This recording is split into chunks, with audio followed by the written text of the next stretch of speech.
fuel, give me fire, give me that which I desire. Fuel, the podcast for fixing underperformance and evolving leadership within the automotive industry. Fuel is bringing you the latest in proven strategies and techniques that can take your service department to the next level. Hey, welcome back to another episode of the Fuel Podcast. I'm Alex Keith, your host. I'm here with David Vallone. I'm going to spell it wrong. I'm going to start it off already saying it wrong, but it's Vallone. Sounds like a loan with a V is what you told me, right? Right. Hey, brother, welcome to the podcast today, man. How you doing? I can't complain. I'm doing great. Certainly feel honored to be here. You guys have been doing a great job with this. I think the industry is getting a lot out of it. So thank you. Awesome, brother. So anytime we have people on, I like to, give the listeners a little background of yourself. So if you could just kind of jump in, little brief history, and then how you kind of got into this wonderful world of automotive would probably a good way to segue it into it. Well, I would say probably like 95% of everyone else, how I got into it, simply by accident.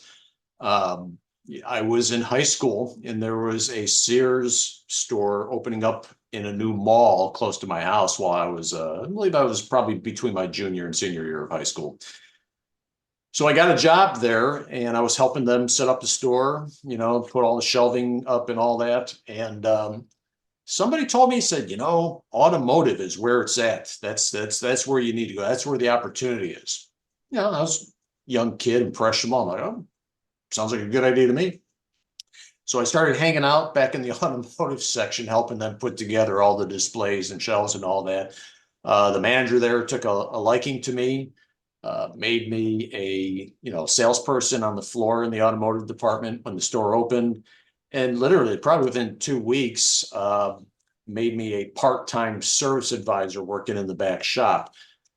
So pretty early on, because back then, all the full-time employees never worked on Sundays, probably because they had to pay them triple time or something. So I'm sure there's a financial reason for it.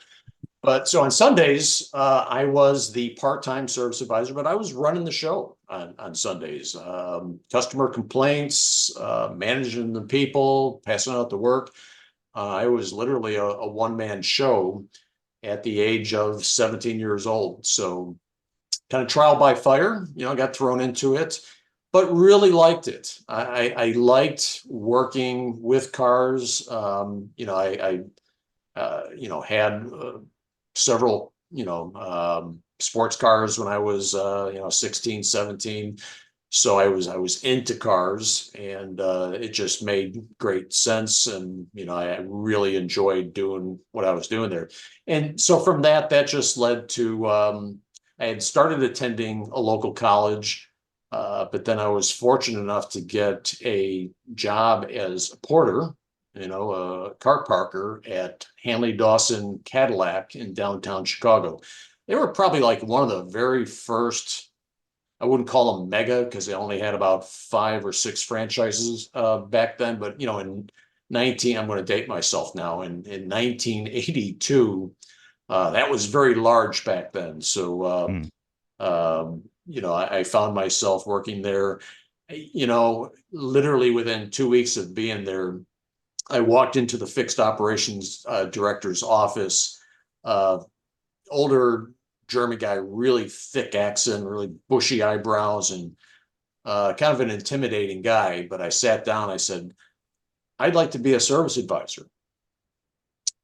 He said, well, it takes many, many years to become a service advisor. I said, well, I've already been doing it. I've been working at Sears Automotive as a part-time service advisor. So he thought that was funny. He goes, oh, well, it's very, very different here. So he didn't really give me much encouragement, but within 2 weeks, I found myself being tapped to go be a warranty administrator at the Toyota Saab dealership that was right down the street. And about 2 months after that, a Chrysler dealership they bought a Chrysler franchise and put it in about another block away from there. And the guy who was going over there to be the service manager was the shop foreman at the Toyota Saab store where I was being the warranty administrator. And I guarantee you, I made that guy's life a living hell because I took the warranty administrator role very seriously. So I was always looking for time punches. I was looking for CCR. And anytime there was an issue, I brought it to him, and I know I was a thorn in his behind, but this is how I was trained, and I was trained that these are very important things. So I literally thought the guy probably hated me. But when he was tapped to go be the service manager at that Chrysler store, he was probably about, I don't know, 15 or 20 years older than me.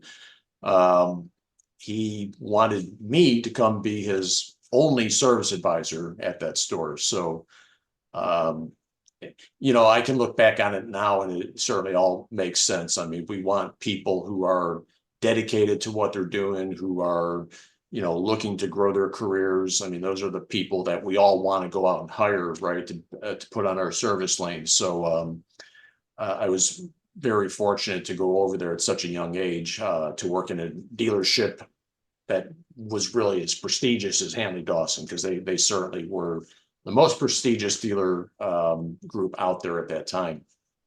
So that got me into the dealership side. About 2 years later, I got a wild hair.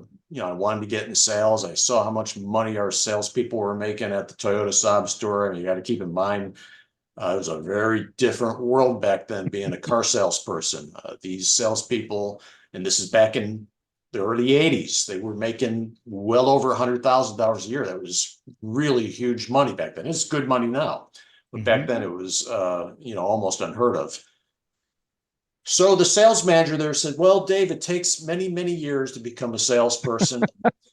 After hanging around for a couple of months to see if I was going to have the same sort of luck, and I did not. I went to a Buick dealership that was not in downtown Chicago, but it was kind of a sleepy little store. I didn't know any better. Had I known better, I probably wouldn't have left there, but I went over there to become a Buick salesperson. And I just couldn't take the slow pace. We didn't have CRM tools back then, right? So we literally, our job was to wait for people to come in through the front door and try to sell them a car. And I might go a day and may get one person come in through that door, where I was, up next.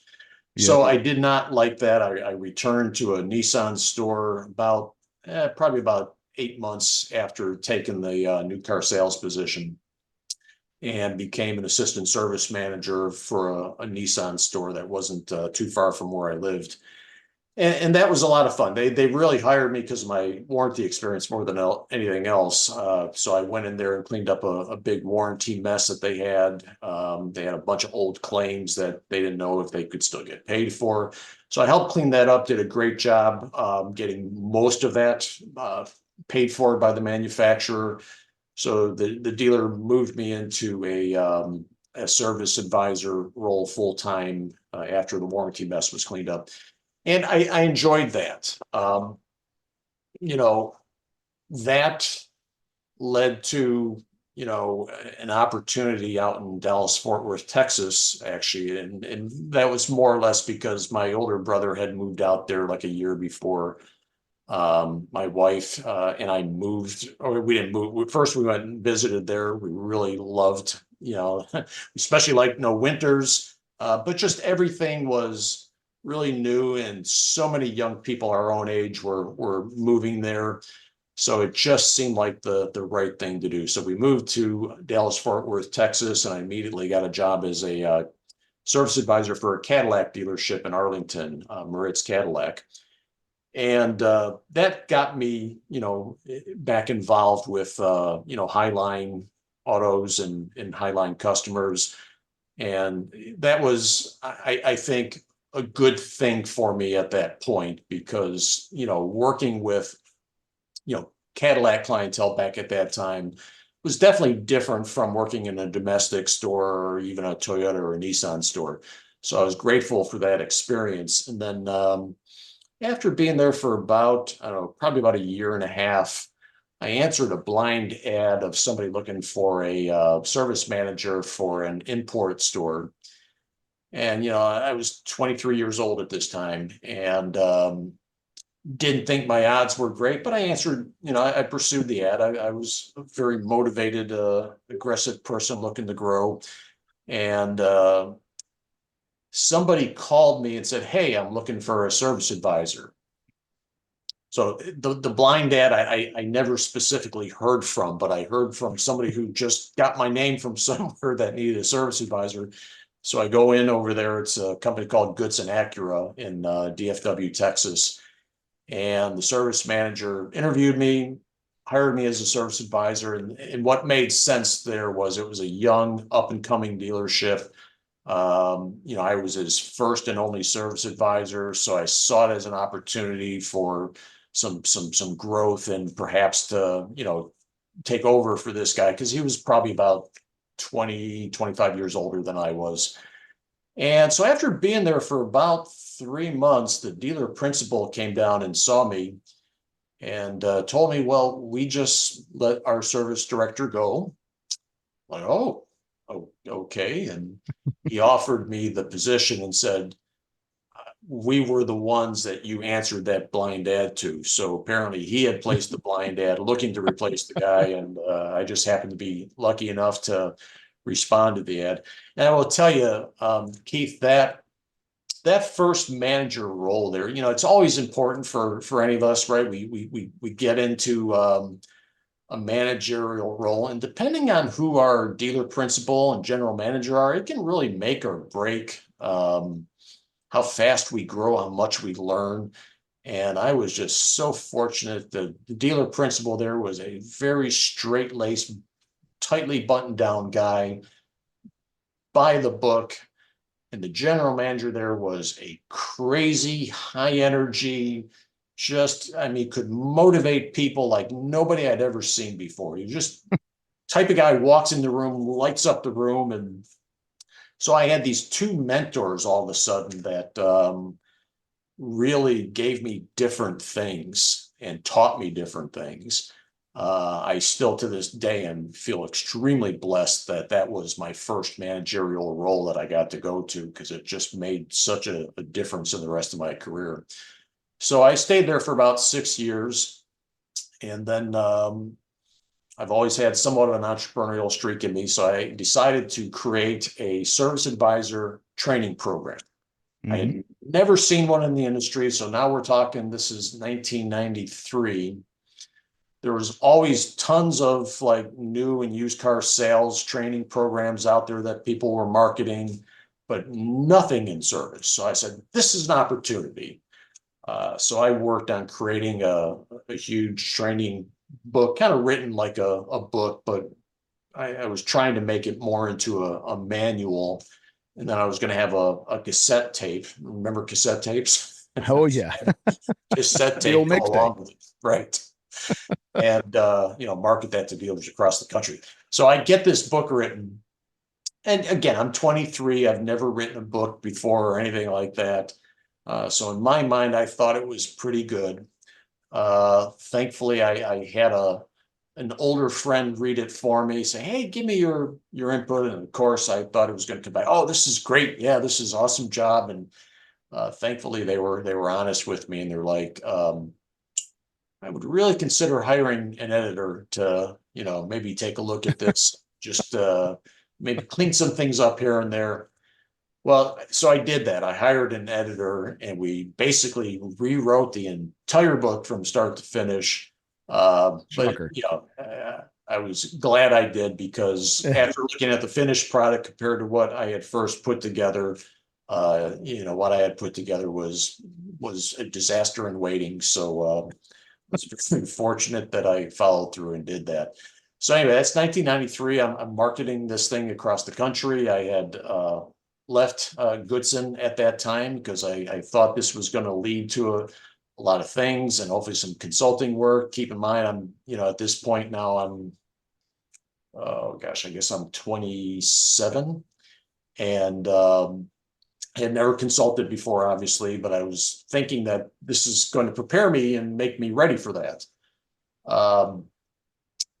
well, I told you there was nobody marketing, service advisor training stuff out there. And I found out why, because there just wasn't really an appetite for it out there.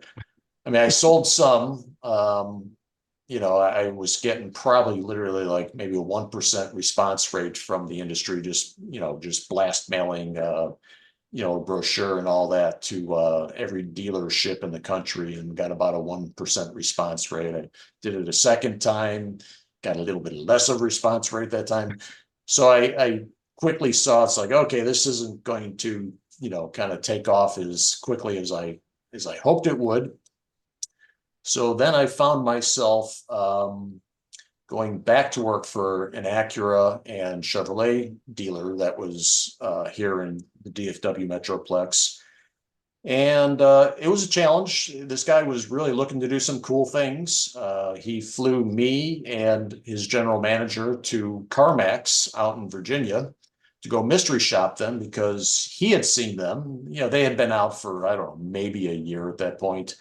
And so me and this general manager went out there. We went through, mystery shop process with them.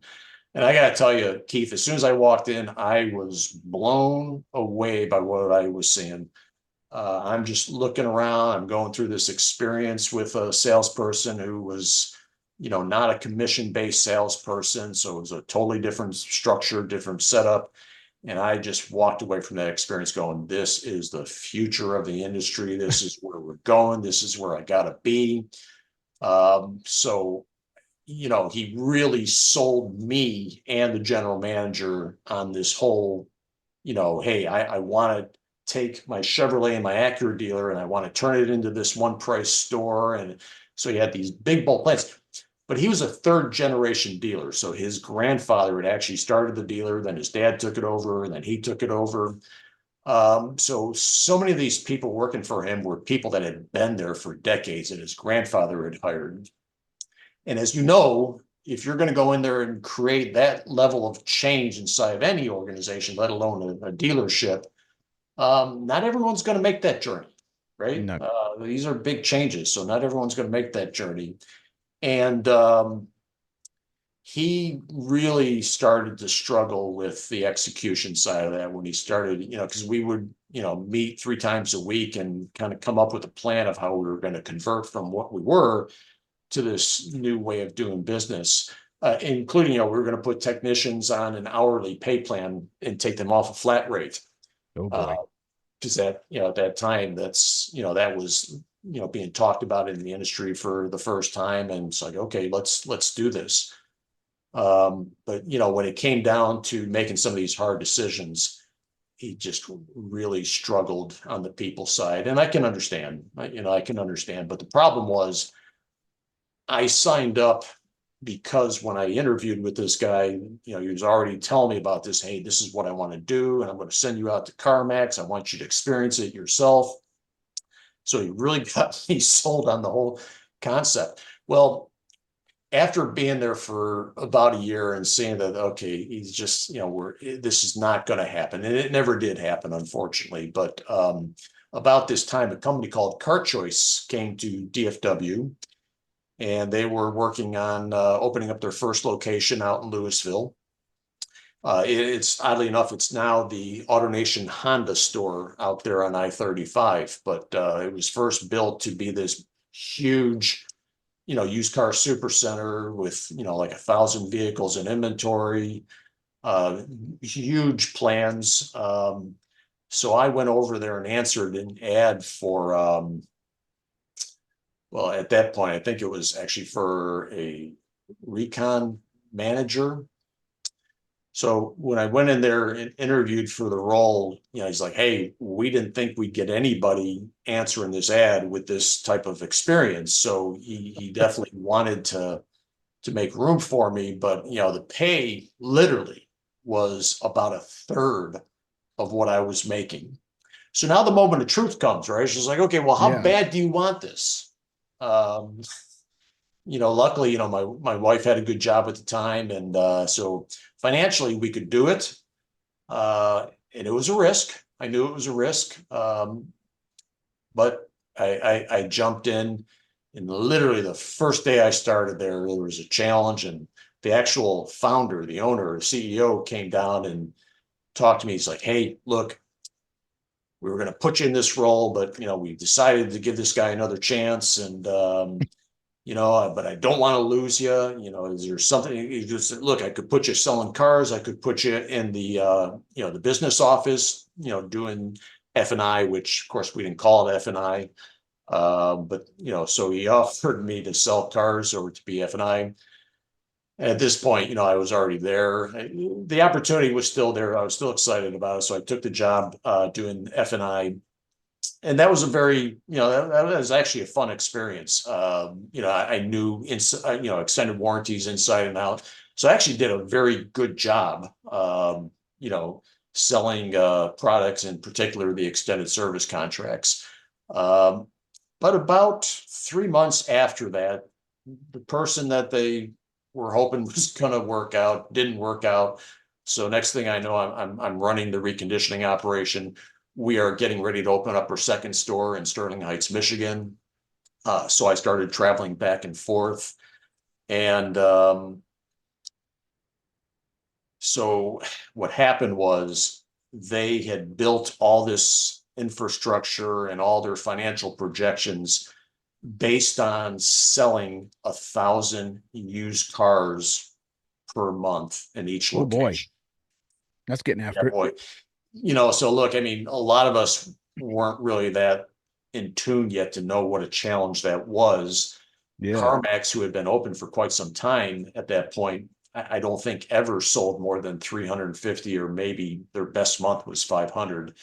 So I'm not sure where they got, the initial idea to kind of do all these wild projections of 1,000, but nonetheless, that's what it was. And the second thing that happened was Wayne Huizinga came on the scene with AutoNation. So literally AutoNation came on the scene and started, wanting to open up their own chain of used car supercenters about a year into where Car Choice already was. Well, unbeknownst to me, Wayne Huizinga and our founder at Car Choice, a guy named Wad Nadir, had some history together at Blockbusters. Wade had a chain of video stores, and yeah, buddy. Oh, Blockbuster. Yeah, you are dating now. Yeah, right. I probably shouldn't do that. Anyway, he winds up buying, Wayne Huizinga winds up buying Car Choice. It was the very first acquisition that AutoNation ever made. So again, now we're in like 1996. So that's how I find myself working for AutoNation for the very first time, was as a result of that acquisition. Now at this point, they've already got tons of infrastructure, tons of people. Their whole plan with reconditioning was very different. They were going to have a centralized reconditioning operation where, every market they went into, they were building these huge 150,000 square foot recon facilities, and then they would build, anywhere from about 5 to 7 retail supercenters in that market so that recon center could feed them. Well, again, they engineered all of their operations on very lofty numbers, also 1,000. And we were about a year into this centralized reconditioning model when they just could not get that monthly sales volume anywhere near 1,000. So next thing you know, you've got this centralized reconditioning division that's just way over engineered. There was never any way we were ever going to outrun that overhead structure.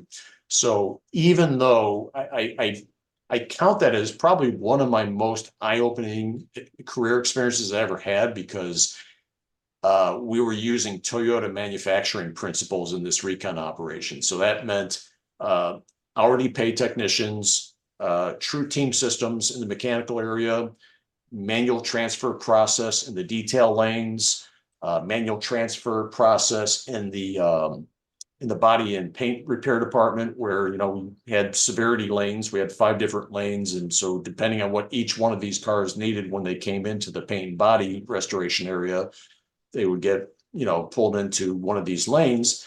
and each guy would do their part and move the car forward, and they would then do their part.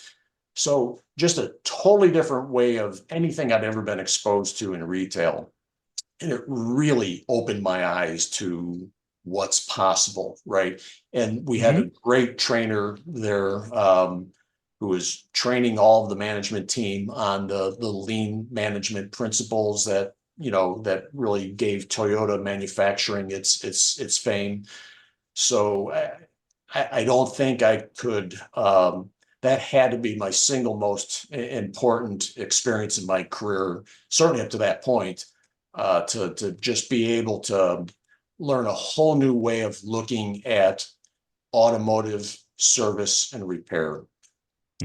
So after the Recon division shut down, they moved Recon back to the retail stores because they had built these small little service centers at each one.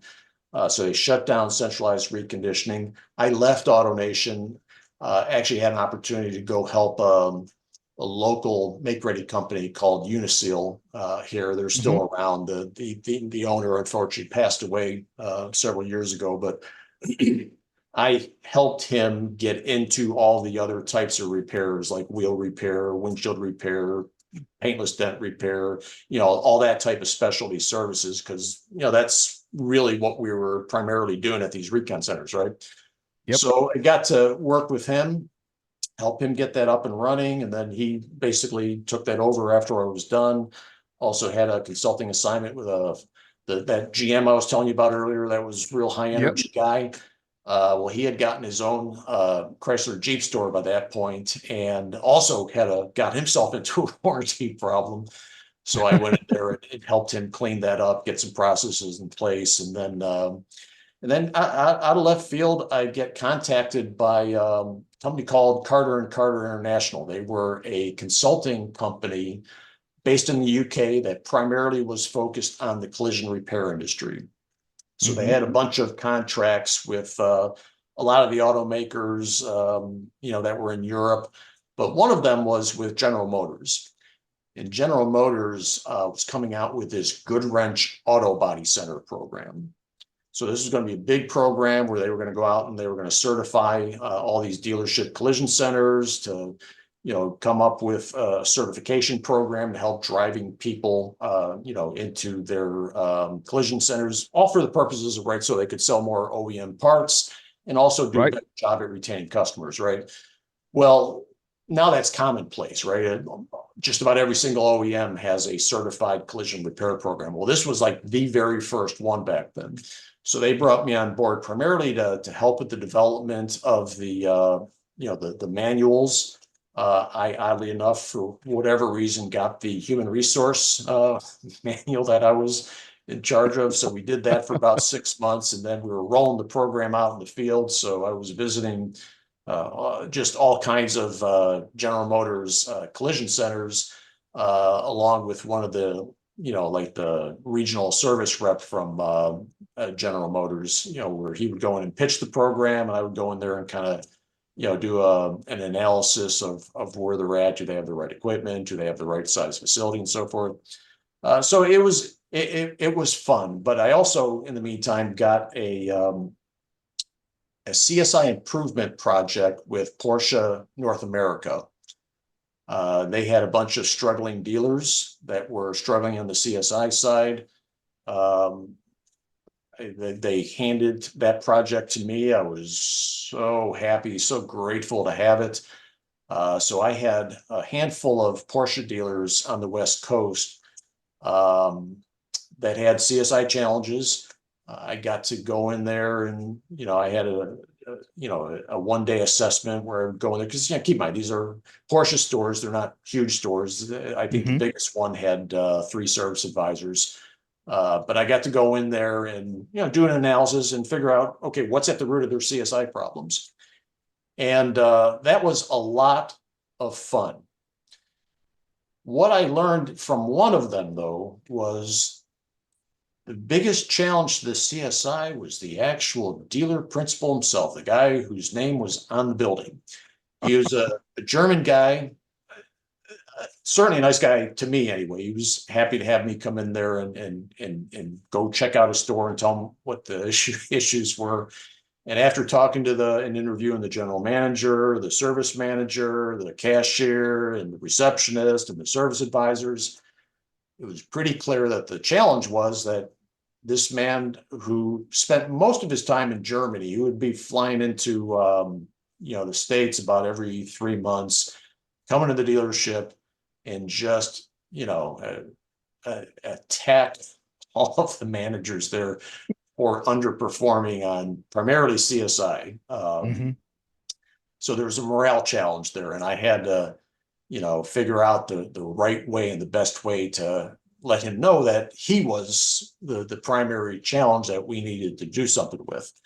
But as it turned out, he was very grateful for it. I learned a lot. I really learned how to deal with somebody at that dealer principal level, because let's face it, I mean, the dealer principal is the one who's going to be making all these big decisions. Right. No matter what you're doing, you're not going to do it if that general manager, dealer principal isn't on board with it. So again, grateful to have the experience.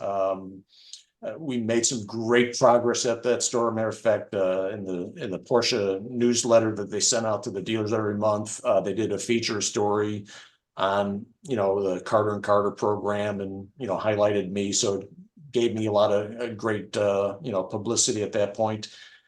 And so after being there with Carter and Carter for about 2 years, I get a call from AutoNation. One of the guys that was on the management team with the Recon division stayed with AutoNation after they shut Recon down, and found himself in the retail world and working at the corporate office.